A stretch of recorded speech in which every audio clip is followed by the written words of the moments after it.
तुझे प्रणाम। 1 2 3।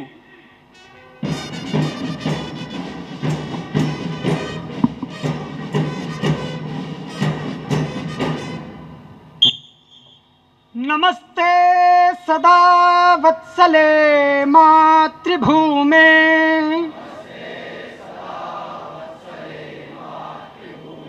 त्वया हिन्दुभूमे सुखं वर्धितोऽहम्।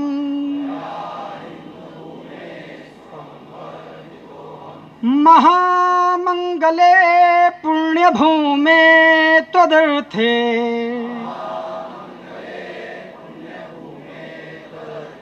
पतत्वेशकायो नमस्ते नमस्ते।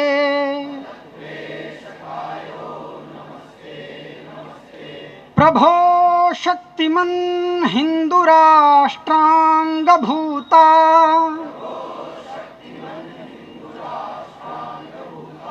इमे सादरं त्वां नमामो वयम्। त्वदीयाय कार्याय बद्धा कटीयम्,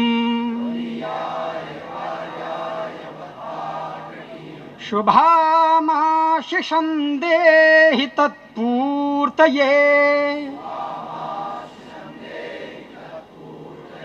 अजय्याञ्च विश्वस्य देहि शक्तिम्, सुशीलं जगद्येन नम्रं भवेत्। श्रुतं चैव यत्कण्टकाकीर्णमार्गम्, स्वयं स्वीकृतन्न सुगङ्कारये। समुत्कर्षनिःश्रेयसस्यैकमुग्रम्,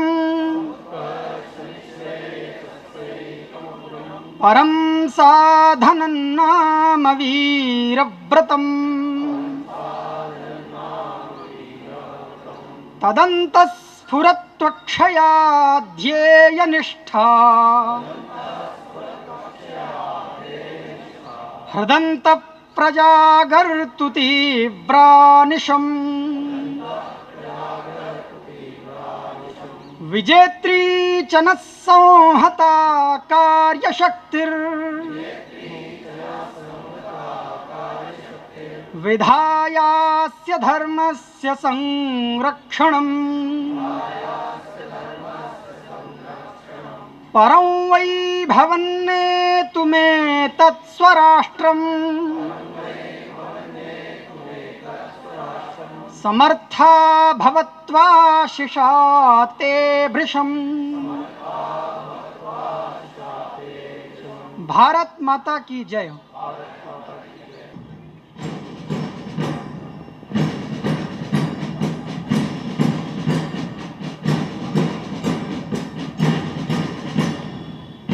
हम सभी के समक्ष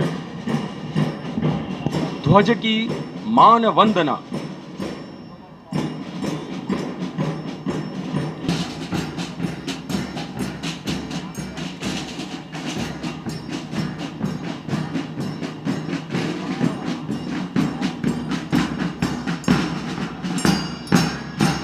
विषयों के प्रशिक्षण का एक डेमोन्स्ट्रेशन, एक प्रदर्शन।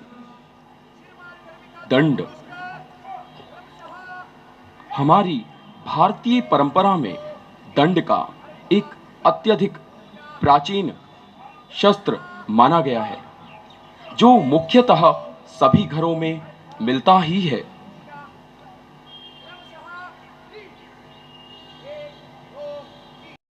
कलाइयों का प्रयोग कर दंड का कुशल संचालन करते हुए शिक्षार्थी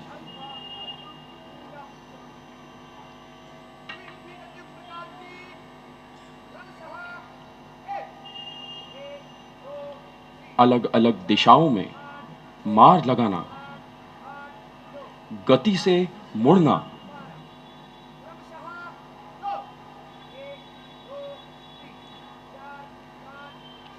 अलग अलग दिशाओं से आ रहे दुश्मनों को मारना।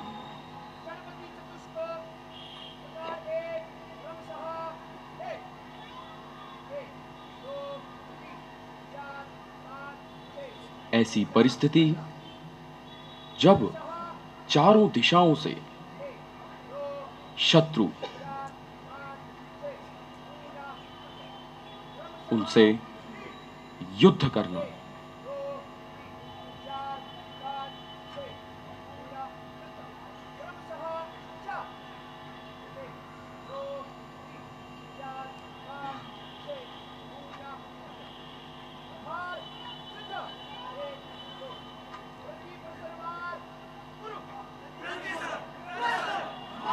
अपने भुजबल का प्रयोग कर आगे बढ़ते हुए शत्रु को एक ही आघात में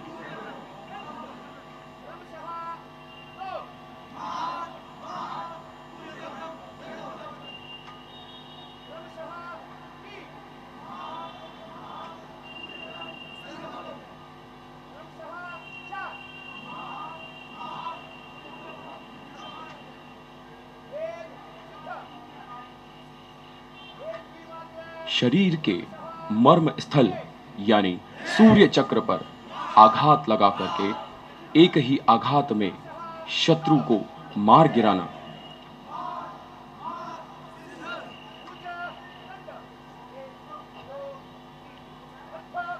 ये था दंड संप्रेरणार्थ संकल्पः त्वरा च सहज क्रिया।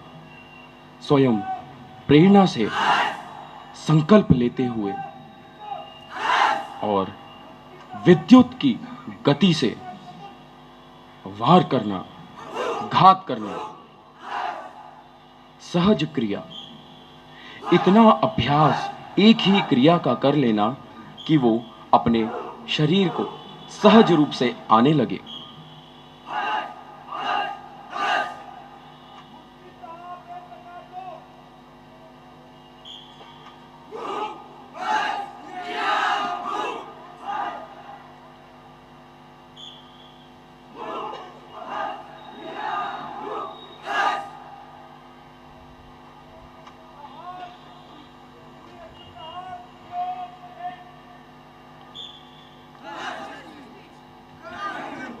शरीर के अन्य अन्य मर्म स्थलों पर किस प्रकार आघात कर शत्रु को धूल चटाई जा सकती है।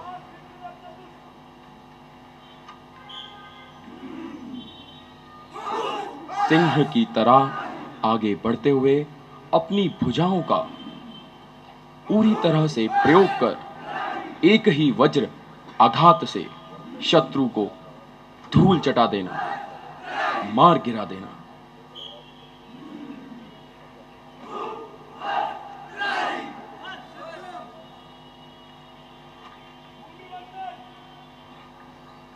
न्यूत्थ यह भारत की युद्ध कला कलरी पेयुट्टू से उसी का ही एक अन्य रूप है जो एक विरुद्ध दो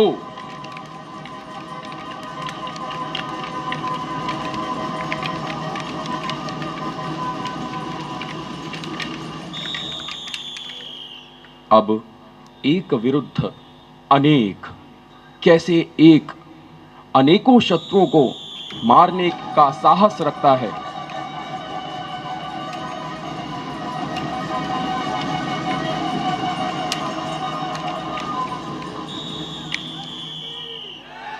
इन आघातों को शरीर के मर्म स्थलों पर मारकर वह इनसे बचाव किया जा सकता है।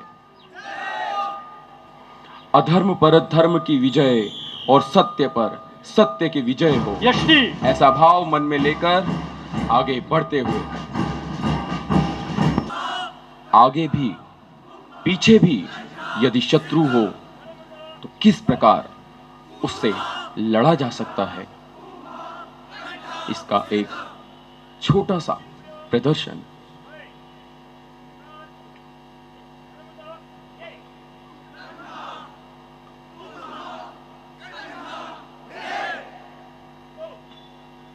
शत्रु यदि चारों दिशाओं से आ रहा हो, तब किस प्रकार इस यष्टि का उपयोग कर हम सूर्य चक्र पर भेद लगाकर शत्रु को एक ही आघात में धूल चटा सकते हैं।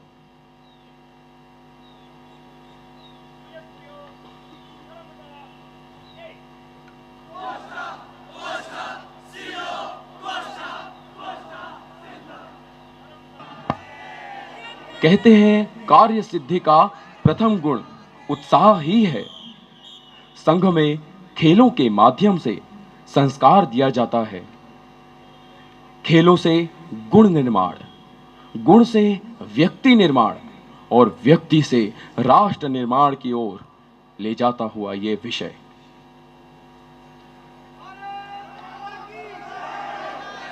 किस प्रकार साहस का निर्माण और कमांडो कूद के माध्यम से देख सकते हैं।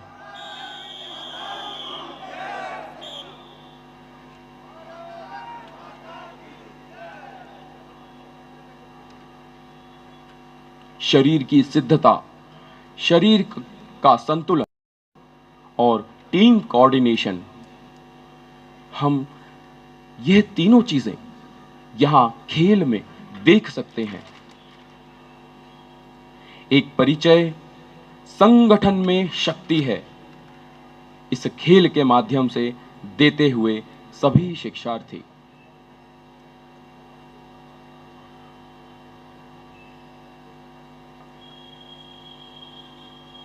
शरीर की सिद्धता, संतुलन बनाते हुए पिरामिड रचना का निर्माण करना।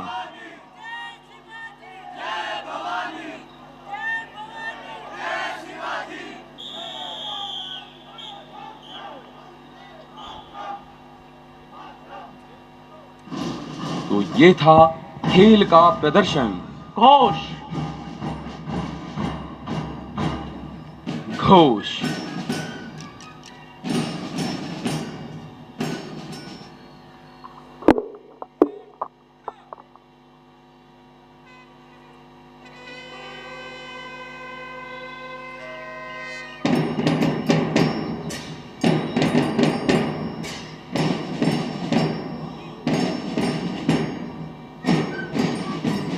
वेणु पर रचना भूप का वादन।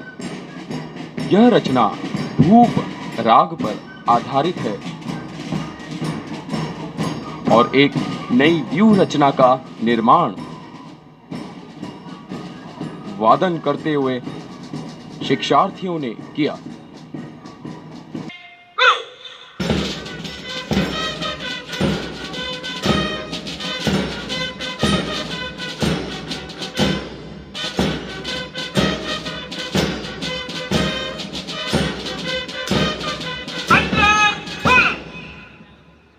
परम पवित्र भगवा ध्वज माननीय प्रांत संघ चालक डॉक्टर अनिल जी और आज के इस अपने समापन कार्यक्रम की अध्यक्षता करने के लिए आए हुए, वैसे तो हमने यहाँ पर लिखा है मुख्य अतिथि श्री संजय बेनीवाल जी, लेकिन मुझे लगता है उनको आज के बाद हम लोगों ने अतिथि नहीं अपने परिवार का सदस्य ही मानना है, क्योंकि वो जिस ढंग से मैं देख रहा था उनकी बॉडी लैंग्वेज, जब आप लोग शारीरिक कर रहे थे तो अपने तो सामान्य बात है, दंड ये वो। अब हमारे यहाँ तो ताली वाली बजती नहीं है, लेकिन वो यहाँ पर बैठे हुए ही संजय जी जो है यहाँ पर बैठे ही आराम से ऐसे ऐसे ताली बजा रहे थे। मैं तभी समझ गया कि आज के बाद संजय बेनीवाल जी अतिथि नहीं हमारे संघ परिवार के सदस्य हो गए हैं। बहुत उच्च स्तर की आपने पुलिस सेवा की है और तिहाड़ जेल के अनुभव भी हमारे को आने से पूर्व बता रहे थे। ऐसे एक योग्य व्यक्ति आज हमारे यहाँ हैं, इसके लिए हम भी धन्यवादी हैं उनके। श्रीमान वीरेंद्र नागपाल जी हमारे इस वर्ग के वर्गाधिकारी, उतने ही सम्मानित यहाँ पर उपस्थित प्रांत के क्षेत्र के अधिकारीगण और बड़ी संख्या में यहाँ पर उपस्थित स्वयंसेवक बंधु, अन्याय हुए बंधु और माताएं बहनें, और कुछ मात्रा में छोटे बच्चे भी हैं भाई, बाद में नाराज ना हो जाएं, कहें जी आपने हमारे को बुला दिया, तो वो भी दिख रहे हैं। ये संघ शिक्षा वर्ग का 15 दिवसीय अपने वर्ग का अभी का समापन कार्यक्रम है। संघ शिक्षा वर्ग है, वास्तव में ये व्यक्ति निर्माण की एक साधना है। यहां एक छोटा रूप हमारे को दिखाई दे रहा है। और संजय जी आपको मैं जानकारी दे दूं कि ऐसे वर्ग सारे देश में चल रहे हैं। जिस मणिपुर में ये सारा चल रहा है, पीछे चलता रहा, उस मणिपुर में भी इस बार कैंप लगा है। और अपने यहां गुजरात हो, तमिलनाडु हो, केरल हो अथवा ऊपर जम्मू कश्मीर हो, सब स्थानों पर ऐसे वर्ग लग रहे हैं। हजारों स्वयंसेवक, ये संघ शिक्षा वर्ग और फिर कार्यकर्ता विकास वर्ग 1, कार्यकर्ता विकास वर्ग 3, इनमें 15 दिन का और 20 दिन का और 25 दिन का ये कठोर परिश्रम करके प्रशिक्षण प्राप्त करते हैं। काफी कठिन दिनचर्या रहती है, स्वयंसेवकों को नहीं लगता है, क्योंकि हम तो इसके अभ्यासी हो गए। बाहर के एंगल से देखेंगे तो प्रातःकाल 4 बजे उठना और रात्रि 10:30 तक विश्राम, दिन में जब 48 डिग्री टेम्परेचर चल रहा हो उस समय पर, और फिर जैसा बताया भी है और हम सब तो जानते हैं, सभी ने अपना शुल्क दिया है, सभी ने अपना किराया लगाया है, सभी ने अपना गणवेश रखा है। बेनीवाल जी मेरे से पूछ रहे थे वो किसने दिया है, मैं किसी ने नहीं देते, यहाँ वो उधर से आता है, समर्पण निधि और हो जाती है। ये राष्ट्र साधना संपूर्ण भारत में गत 99 वर्षों से चल रही है। अगले वर्ष हमारा शताब्दी वर्ष आ रहा है और इस 99 वर्ष की साधना का परिणाम है कि भारत का नहीं, संपूर्ण विश्व का ऐसा अनुशासित स्वयंसेवी संगठन खड़ा हुआ है। भारत का आज कोई ऐसा जिला नहीं है जिसके अंदर संघ की शाखाएं ना हो हमारी, और अब तो लगभग 90-95% ब्लॉक ऐसे हैं जहां पर हमारी संघ की शाखाएं हैं, एकत्रीकरण है, बाकी कुछ होगा। मेरा ख्याल है कि 73,000 से अधिक पिछली बार हमारी शाखाओं का वृत्त आया है, और अगर साप्ताहिक मिला लें तो लगभग 1 लाख स्थानों पर हम संपूर्ण देश में ये राष्ट्र साधना कर रहे हैं। क्यों कर रहे हैं? केवल एक ही वो प्रार्थना में अंतिम उसमें बोलते हैं, परम वै भवन्ने तुम्हें तस्वराष्ट्रम, इस राष्ट्र को परम वैभव पर ले जाएं, बस यही जिनके मन में इच्छा है। त्वदीयाय कार्याय बद्धा कटियम, यही जिनके मन में विचार है। कुछ यहां से वापिस में चाहत की इच्छा नहीं, जिनकी चाहत की इच्छा है उनका यहां पर एंट्री या तो वैसे बैन होती है या मानसिक रूप से हो ही जाती है। यह समर्पण की एक तरफ गाथा है।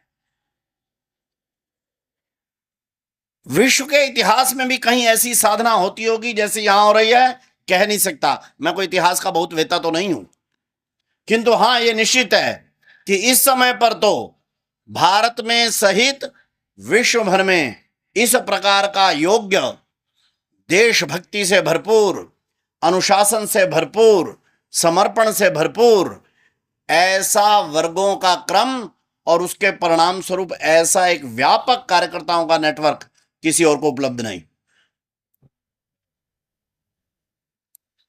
इस सारे का विचार का प्रक्रिया ये देशभक्ति के एक वाक्य में ही समाहित हो जाती। और जब हम करने लगते हैं तो हमने कहा कि इस वर्ष के आगे के हम जब क्रम तय करते हैं तो यहां पर चित्र भी लगे हुए हैं। हमने कहा समाज में परिवर्तन के लिए हम 5 बिंदुओं पर इस बार अपने आप को एकाग्र करेंगे। इसको कहा हमने पंच परिवर्तन। कैसे हैं? पहला है सामाजिक समरसता, दूसरा कुटुंब प्रबोधन, तीसरा पर्यावरण संरक्षण, चौथा नागरिक कर्तव्य और पांचवा स्वदेशी। सामाजिक समरसता वास्तव में ये एक स्वाभाविक स्थिति है। समाज समरस होना, इसके लिए कोई प्रयत्न नहीं करना चाहिए, यह होना ही चाहिए। शरीर का स्वस्थ रहना, शरीर के अंगों का आपस में समन्वय रहना, शरीर के अंग आपस में समरस रहना, यह एक स्वाभाविक स्थिति है। किंतु कभी कभी इसमें दोष आता है, बुखार हो जाता है, एक अंग दूसरे अंग के तरह से समन्वय में काम नहीं करने लगता, कोई मानस में कहीं प्रॉब्लम होती है। भारत का समाज विश्व के प्राचीनतम देशों में से है। इतना बड़ा देश, विश्व की सर्वाधिक आबादी। पहले तो कहते थे चीन हमारे से शायद थोड़ा ज्यादा होगा, अब तो चीन भी हमारे से ज्यादा नहीं है। विश्व की सबसे बड़ी आबादी 141 करोड़ से कुछ अधिक हमारी। विश्व की लगभग 805 करोड़ आबादी में से हम 17.6% लोग। विश्व का सबसे युवा देश, हजारों साल से चलते आने के कारण से और इसका स्वरूप बड़ा विराट होने के कारण से आज उसमें कुछ विकृतियां आ गई। देश बड़ा पुराना, कहीं पहाड़ हैं।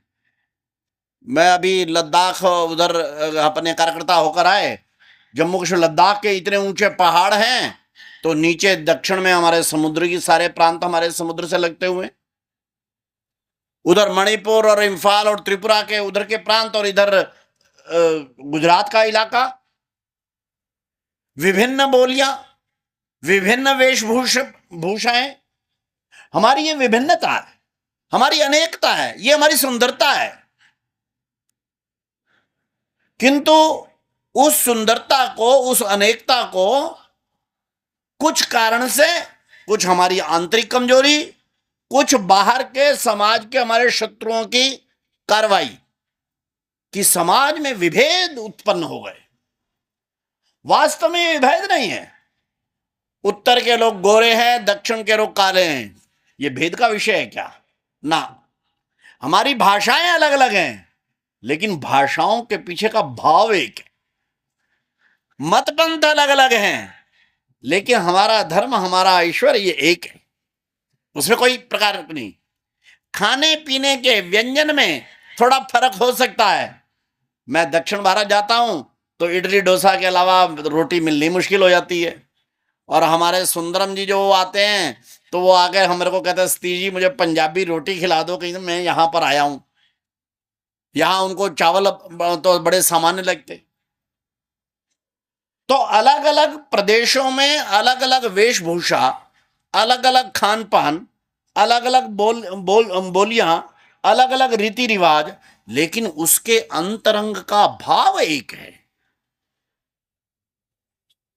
जब मैं जम्मू कश्मीर में प्रचारक था, जिस भक्ति से वहां के पहाड़ के लोग शिव की भक्ति करते थे, जब तमिलनाडु जाता हूं उसी भक्ति से लोग वहां भी शिव की पूजा कर रहे होते हैं। जब राम मंदिर का अभियान चला तो ऐसा नहीं हुआ कि केवल उत्तर प्रदेश या उत्तर भारत से लोग आए हों, संपूर्ण भारत से, केरल हो, कर्नाटक हो, आंध्र प्रदेश हो, तेलंगाना हो। क्यों? राम हम सबके, शिव हम सबके, कृष्ण हम सबके। ऐसे एकात्म समाज में विकृतियां आई, छुआछूत की विकृतियां आई, भेदभाव की। और क्योंकि लगातार हम लगभग 800 साल तक संघर्ष कर रहे परधर्मियों से, इस्लामिक आक्रांताओं से, और बाद में अंग्रेज, डचीज, फ्रेंच, इन सब से।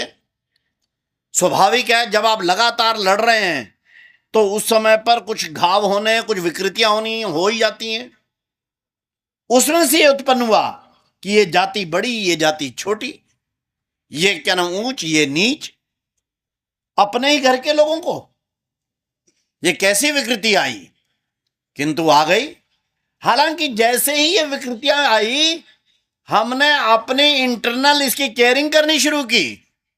एक से एक हमारे मंदिर, हमारे गुरुद्वारे, उन्होंने इस प्रक्रिया को ठीक करना शुरू किया। बाबा नानक आए, उन्होंने बोला अल्ले अवल्ले नूर पाया, कुदरत दे सब बंदे, एक नूर तो सब जग उपजो, कौन पले कौन मंदे, कौन पले। लीजिए ज्ञान, व्यक्ति का ज्ञान पूछिए, विद्वता पूछिए, जाति क्यों पूछते हो भाई? 1966 के उडुपी का वर्ग हुआ, विश्व हिंदू परिषद ने आयोजित किया, देश भर का संत समाज वहां इकट्ठा हुआ,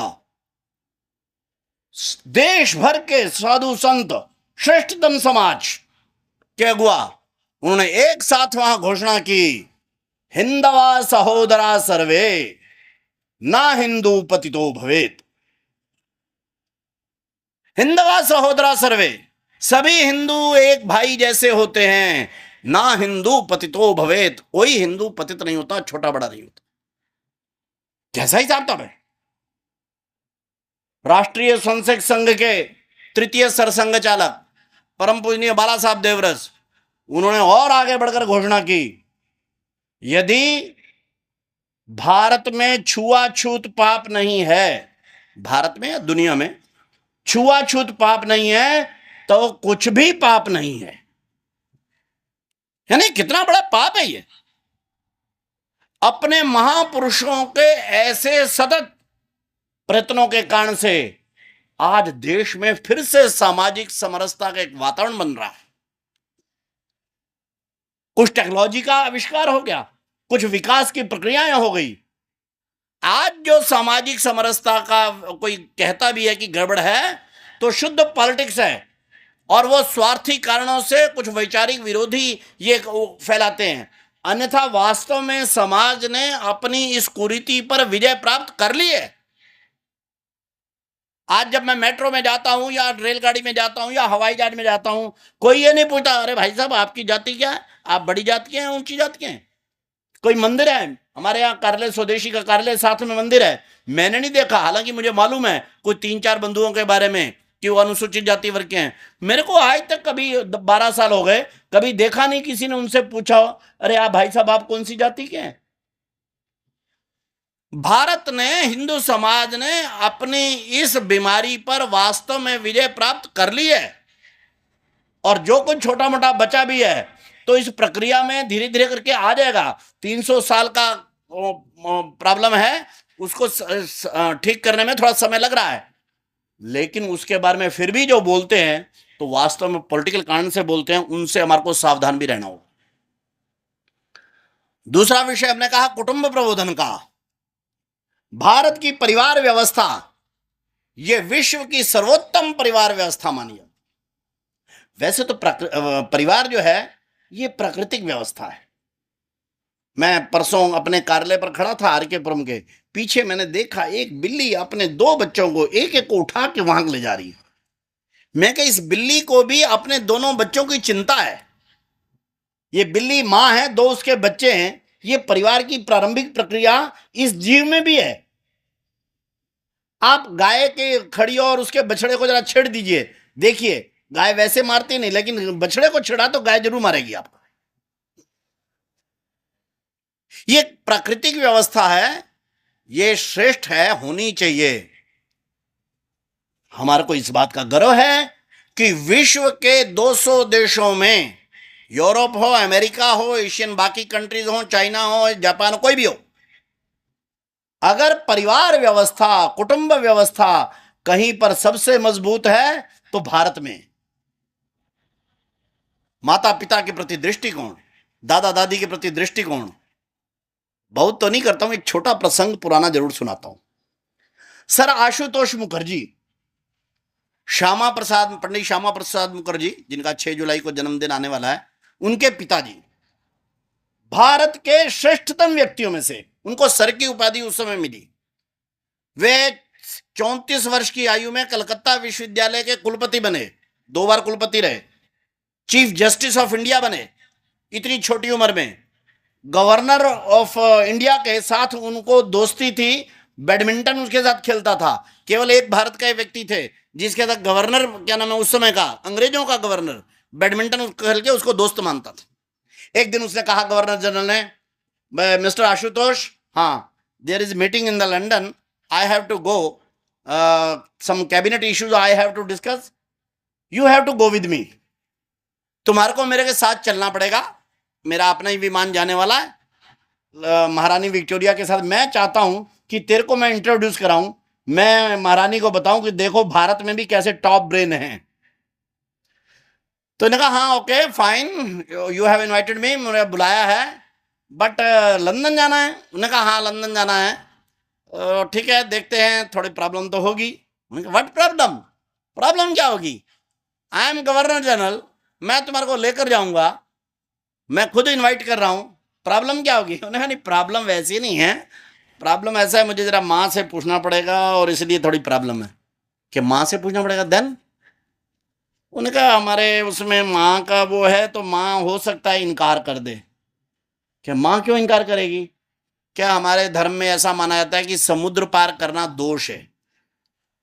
तो इतनी बात तो समझ में नहीं आई उसको, समुद्र पार करना दोष है, ये क्या चीज होती है।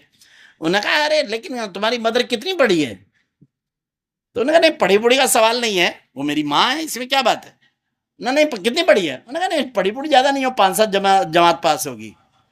एंड यू आर द क्या नाम है हाई कोर्ट जज ऑफ द कोर्ट? उन्होंने कहा हाँ यस। देन उन्होंने कहा टेल टू योर मदर, अपनी माँ को कहो मैंने गवर्नर जनरल ने कहा है तुम्हारे को मेरे साथ लंदन जाना है। तो आशुतोष मामू कहते हैं अगर ये मैंने कह दिया तो फिर तो बिल्कुल ही काम खत्म हो गया। उन्होंने क्यों? फिर तो बिल्कुल ही नहीं जा सकते। उन्होंने क्यों? कहा देखते क्या? देखते क्या मतलब? उन्होंने कहा अगर मेरी माँ ने इनकार कर दिया तो गवर्नर जनरल ऑफ इंडिया पूछते हैं then whom you will obey? Governor general of India, उनका राज अंग्रेजों का, वो पूछ रहा है तब मेरे को मानोगे या अपनी अनपढ़ मां को? आशुतोष मुखर्जी ने 1 सेकंड भी बिना रुकेगा ऑफ कोर्स माय मदर, मैं अपनी मां को मानने वाला हूं। और वही हुआ। अगले दिन जाके उन्होंने कहा गया हाँ ऐसे ऐसे, वो कह रहे साहब कह रहे क्या नाम है लंदन जाना है। पागल है, समुद्र दोष लगता है, कमला कहीं का, खबरदार जो गया तो बस। अब मां ने कह दिया खबरदार जो गया, तो ये तो चीफ जस्टिस गया गवर्नर जनरल। ये है भारत की परिवार परंपरा, और ये तब से लेकर आज तक है। और इसके कारण से ही भारत विश्व में अपनी सभ्यता को बड़े आगे तक ले जा पाया है। समय की कमी होने के कारण से विस्तार से नहीं जाता हूं, किंतु इसके कारण से सामाजिक लाभ, शारीरिक लाभ, मानसिक लाभ बड़ी मात्रा में रहते हैं। तीसरा है पर्यावरण का। पर्यावरण के बारे में आजकल ज्यादा बोलने की आवश्यकता नहीं, क्योंकि संपूर्ण विश्व ने मान लिया है कि उन्होंने गत 200 वर्षों तक जिस विकास के प्रतिमान को आगे रखकर ये तथाकथित डेवलपमेंट किया है, ये उनकी सरासर गलती है। आज वही विकास उनके विनाश का कारण बना है। हम यहां महसूस कर रहे दिल्ली में कितनी गर्मी। अभी मेरे को वीरेंद्र नागपाल जी बता रहे थे कि वहां हज पे करने के लिए गए यात्री, 58 डिग्री टेम्परेचर हो गया, 1000 से ऊपर हज यात्री वहीं पर ही मर गए। उनको उठाने वाला नहीं मिल रहा क्योंकि उनको हैंडल करना नहीं आ रहा। बारिश, मौसम अलग अलग समय पर हो रहा है, बिल्कुल बदल रहा है। और केवल हम नहीं कह रहे, विश्व के आज 200 देशों के यूनाइटेड नेशन के में प्रतिनिधि इकट्ठे होते हैं, तो आजकल उनकी सबसे बड़ी चिंता ही पर्यावरण है। अरे भले आदमियों, आप लोगों ने पहले क्यों ये विनाश किया? पहले क्यों जंगल काट काट के तुम लोगों ने अपनी सुख सुविधा के लिए अपने फर्नीचर बनाए? आज कह रहे पेड़ लगाओ, और अभी भी एसी से लेकर तुम्हारी वो रुकती नहीं है। भोगवादी उनका चिंतन, उसके कारण से वो रुकते नहीं है। अधिकतम भोग की जो प्रक्रिया यूरोप, अमेरिका और सारे उसमें फैल गई, आज के पर्यावरण का दूषित होने का कारण वही है। हम तो क्या, हम तो भाई इस प्रकृति को माता मानने वाले लोग हैं भाई। हम गंगा मैया को गंगा नहीं कहते, उसे मैया कहते हैं। जमुना को जमुना नहीं कहते, जमुना माता कहते हैं। सवेरे एकादश स्तोत्र में हम बोलते हैं गंगा सरस्वती सिंधुर ब्रह्मपुत्रश्च गंडकी कावेरी यमुना रेवा कृष्णा गोदा महानदी। ये माताएं हमारी। पीपल को पेड़ के पूजने वाले सवेरे हमारी बच्चे हमारी महिलाएं उठती हैं तो पहला काम वो तुलसी को पानी देती हैं। हम तो प्रकृति का संरक्षण करना हमारे सैकड़ों वर्षों से है।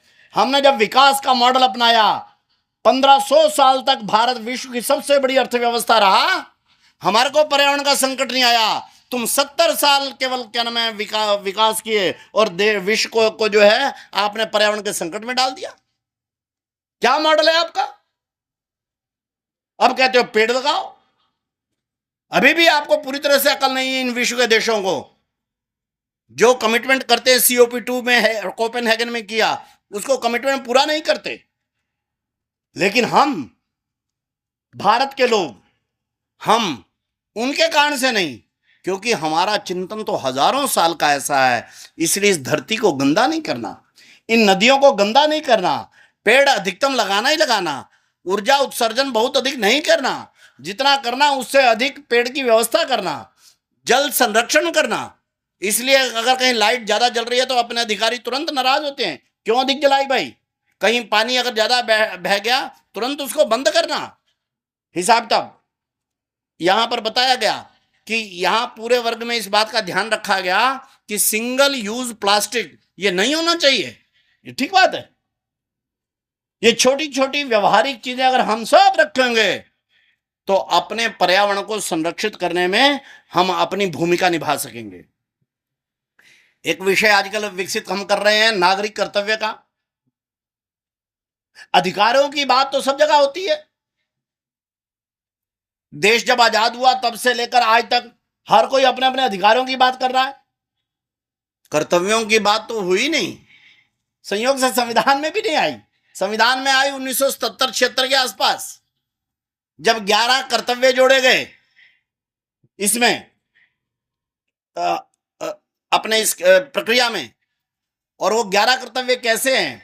इस देश और समाज का मैं इतना खाता हूं, इस देश समाज के कारण से मेरी पढ़ाई हुई, इस देश समाज के कारण से मेरे को नौकरी मिली, इस देश के कारण से मैंने अपने उद्यम चलाए और अपना रोजगार किया, अपना सब कुछ किया, एक सुखी जीवन व्यतीत किया।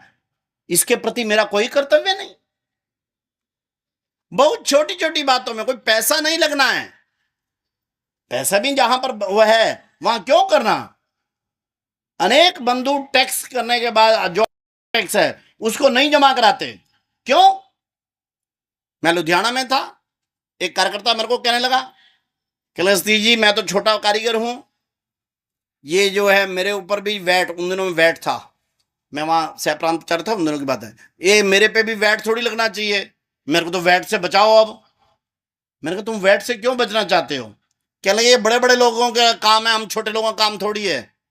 मैं कहा अगर बड़े बड़े लोग होंगे तो तुम भी बड़े बन जाओ भाई, अगर बड़े लोग अगर देते हैं तो तुम भी बड़े बन जाओ।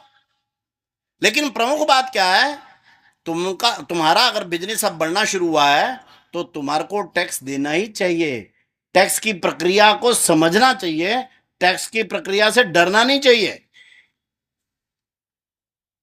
और बाकी तो व्यवहारिक छोटी छोटी बातें हैं।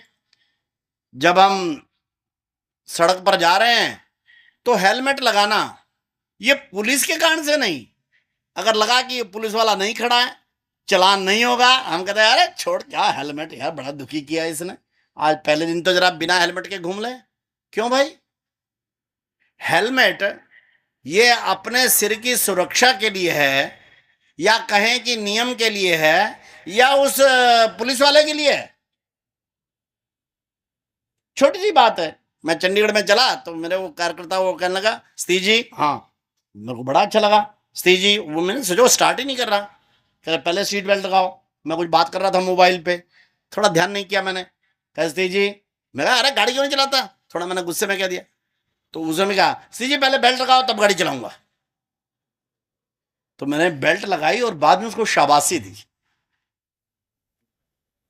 उन्होंने कहा हाँ वैसे सतीश जी आपने शाबाशी दे दी तो अच्छी बात है, बाकी मैं आगे ना पुलिस वाला ही खड़ा रहता।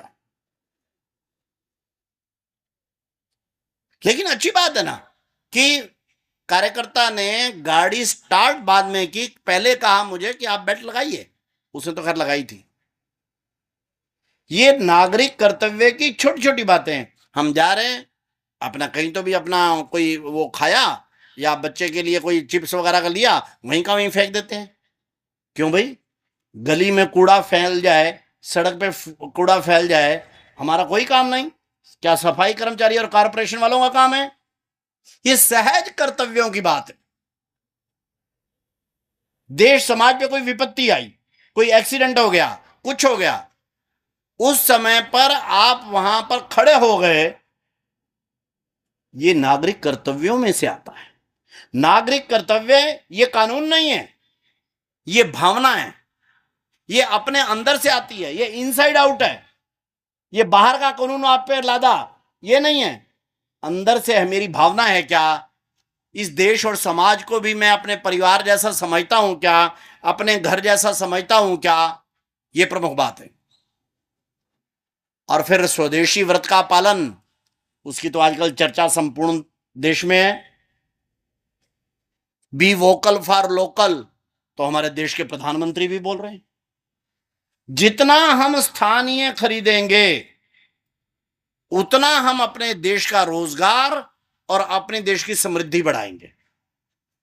मेरे से कई बार पूछते हैं सतीश जी ये मोबाइल कौन सा है अपने देश का, अपने देश में क्यों नहीं बनते? आप कहते तो स्वदेशी की बड़ी बड़ी बातें हो, तो कार की है, हम क्या करें? होंडा की है। और फ्रिज देखो, फ्रिज में अपना मार्का केवल एक दो ही है, हम क्या करें? अच्छे अपने मार्के नहीं है। मैं उनको कहता हूं बड़े भाषण देने की तो आवश्यकता नहीं है भाई। मेरे को एक बात बताओ, कार तुमने कितने दिनों में एक बार लेनी होती है? 8-10 साल में एक बार लेता है आदमी। मोटरसाइकिल कितने दिनों में लेते हो? 5-6 साल में एक बार। फ्रिज कितने समय में लेते हो? 4-5 साल में एक बार। मोबाइल कितने दिनों में लेते हो? 2-3-4 साल में एक बार। मैं कह इन बड़ी बड़ी आइटमों को छोड़ दो, देखेंगे उसका फिर हिसाब किताब कर लेंगे। लेकिन मेरे को ये बताओ, टूथपेस्ट ये तुम भारतीय कंपनी की या यहां लोकल ब्रांड की, इसमें लेने में क्या दिक्कत है? शैम्पू, साबुन, हमारे को आदत पड़ी हुई है। ये है हमारा सुरक्षा चक्र, कोलगेट। हेलो, हमारे घर परिवार के बजट का 85% उन आइटमों पे खर्च होता है जो हमारे यहां पर लोकल बनती हैं। हमारे जिले में नहीं बनती होगी तो हमारे परिवार प्रांत में बनती होगी, बस। और उसमें सब प्रकार की भारतीय उपलब्ध है, अच्छी क्वालिटी उपलब्ध है, अच्छे सस्ते रेट पर उपलब्ध है। हमारे स्वभाव में नहीं है। अगर मूर्ति बनी हुई है और हमने दुकानदार से क्यों नहीं पूछना चाहिए कि भाई साहब ये मूर्ति चाइनीज तो नहीं है, इसमें क्या दिक्कत है? मान लिया आपको कार या मोबाइल नहीं मिल रहा कोई, तो आपने कुछ कहा हम देखेंगे जरा उसका भी क्या करना। लेकिन घर के प्रयोग होने वाली स्टेशनरी है, पेन, साबुन, तेल, शैम्पू, आटा, कारगिल कंपनी का आटा हम खाएंगे और कहेंगे देश की समृद्धि होनी चाहिए। कारगिल अमेरिकन कंपनी है। क्यों भाई? आटा हमारे देश का नहीं बनता? हमारे ही देश का, हमारे यहाँ का ही बन के बस हमारे को ही वो करते हैं, बस केवल पैसा वहां जाता है। और स्वदेशी का दूसरा भाग भी है, सांस्कृतिक स्वदेशी। मान लो कुछ, ये तो मामला एक है। मैं गया था एक बार चित्रकूट, वहां मध्य प्रदेश और उत्तर प्रदेश की सीमा पर है। वहां एक बहुत सुंदर राम गुफा बनी हुई है, तो मेरे को कार्यकर्ता दिखाने के लिए ले गए। जब वहां से निकले तो वहां पर एक विजिटर डायरी पड़ी थी। उन्होंने कहा कि यहाँ जो प्रमुख लोग आते हैं, प्रतिष्ठित लोग आते हैं, वो यहाँ कमेंट लिखते हैं। मैंने कहा मैं तो प्रतिष्ठित नहीं हूँ, मैं तो संघ का प्रचारक हूँ। और नहीं नहीं, आप भी अब अखिल भारतीय अधिकारी होंगे, आप लिख लीजिए यहाँ पर। मैंने लिखने के लिए रजिस्टर जब देखा तो मैंने पिछला हिसाब तब देखा, वहां 22 लोगों ने मेरे से पहले वो किए थे। अब राम गुफा है, चित्रकूट में है, पक्का है कि राम भक्ति कहाँ गए हैं? हिंदू ही गए हैं।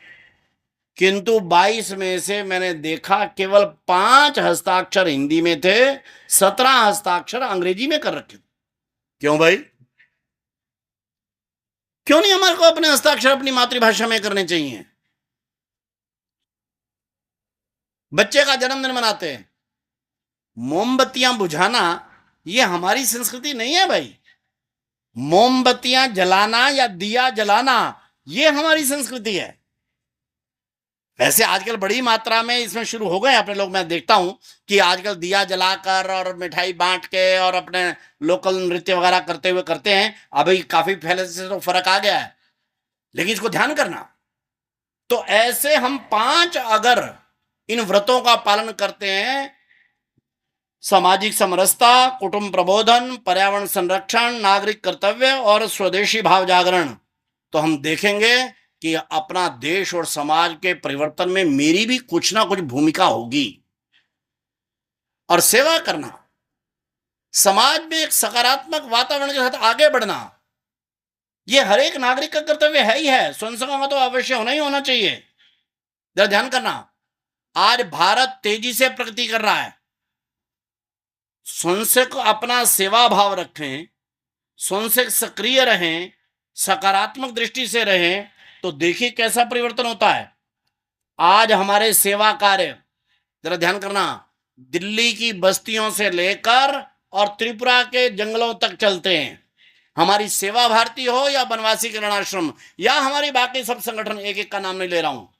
मैंने अभी पूछा, दिल्ली में ही मलिन बस्तियों के अंदर या जो दूसरी छोटी बस्तियां हैं, इनके अंदर 650 हमारे सेवा कार्य इस समय पर चल रहे हैं। और ये सेवा, ये कोई परोपकार नहीं है, सेवा अपनेपन के कारण से है। घर के बुजुर्ग की सेवा करना या घर के क्या नाम है बच्चे को कुछ करना, ये परोपकार नहीं होता है। परिवार के कमजोर या परिवार में आवश्यक व्यक्ति को सहयोग करना, ये पारिवारिक कर्तव्य होता है। अगर नहीं करते तो गलती है। इस बात को ध्यान में रखकर करें। भारत के अब उठने की तो संभावना बन गई है भाई। भारत अब विश्व की 5वीं बड़ी अर्थव्यवस्था है, 3री बड़ी अर्थव्यवस्था बनने को हम तैयार हैं। भारत दुनिया में इस समय पर कभी हम भूखे रहते थे, गेहूं और चावल अपने तक नहीं था। आज विश्व में जितना भी चावल का निर्यात होता है, 40% अकेले भारत से होता है। विश्व में जो हमारे निर्यात है एग्रो एक्सपोर्ट, ये 5 लाख करोड़ रुपीस के उसको पार कर गए हैं। दुग्ध के उत्पादन में हम वर्ल्ड में नंबर 1 बन गए हैं। रक्षा उत्पादन 12-13 में रक्षा उत्पादन एक्सपोर्ट हमारे 500 करोड़ के थे, 2023 में हमारे 21,500 करोड़ के हो गए हैं।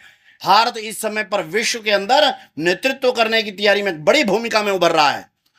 दिल्ली में हुआ G20 हो, जिसकी अध्यक्षता करके संपूर्ण विश्व में हम छाए, और अभी अभी G7 में हमारे प्रधानमंत्री को बुलाया हो।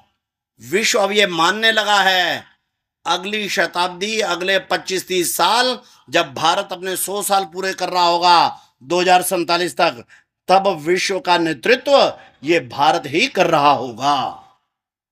ऐसे विश्व नेतृत्वकर्ता के उसमें हम स्वयंसेवक, हम कार्यकर्ता, ये अपनी अपनी तैयारी करें, अपनी अपनी भूमिका निभाएं। आज संघ शिक्षा वर्ग के समापन दिवस पर इतना पर्याप्त।